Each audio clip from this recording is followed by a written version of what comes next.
Natuto ako mag-manicure nung bata pa ako. Sabi ko, pwede ko itong pagkakitaan para naman may maipon ako. Mas mabuti na yon kaysa gumala-gala.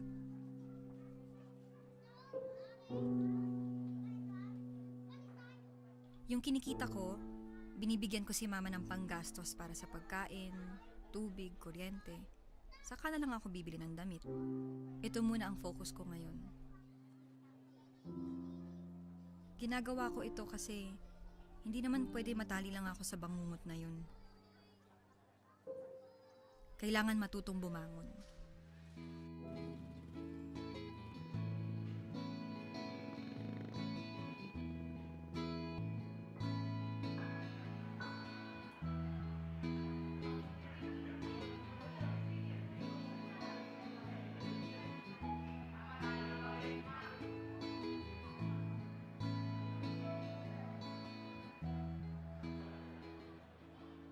Nung first year siya, medyo hindi pa siya ganyan.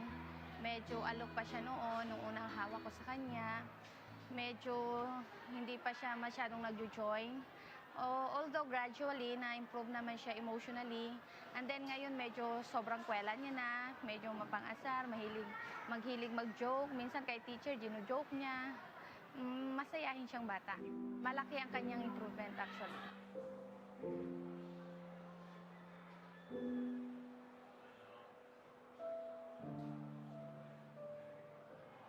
Basta sinasabi ko sa kanya, mag-aral ka mabuti, kalimutan mo na kako yung mga nangyari noon, sabi ko gano'n.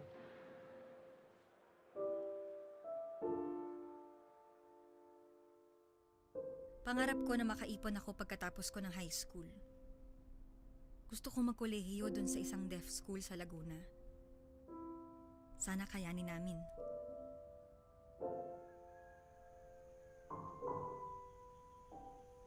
Gustong-gusto ko makapag-aral. Gusto ko makagraduate, magsusuot ako ng magandang damit.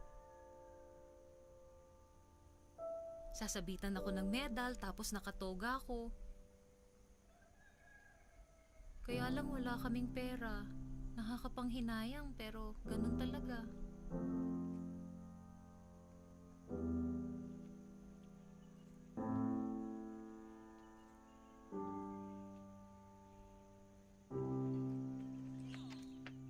Kahit gusto namin siya mapag-aral, hindi namin maibigay ng diretso sa kanya.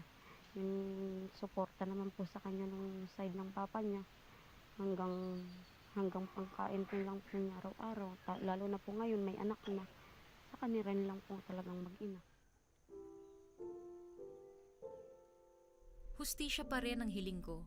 Nagbunga man yung nangyari sa akin, para sa akin, blessing pa rin yung baby ko.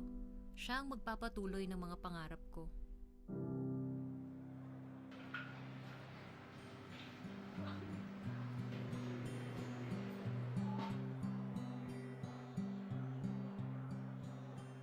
Ang Bahay Bata Foundation, siya po ay isang non-government organization kung saan ina-assist niya yung mga needs ng bata, especially sa schools, sa academic. Ayun, sila yung nagsusupport.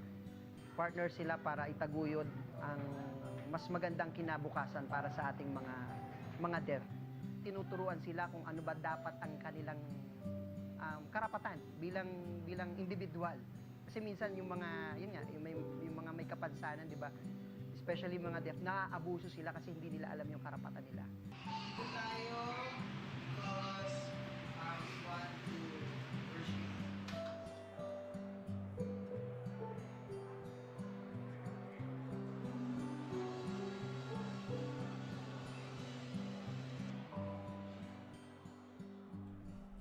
Sa totoo lang ngayon, hindi ko alam saan ako pupunta. Wala akong direksyon. Ipinapasa Diyos ko na lang buhay ko, kami ng anak ko. Gusto ko, balang araw maging masaya ako. Sana makaramdam ako ng pagmamahal.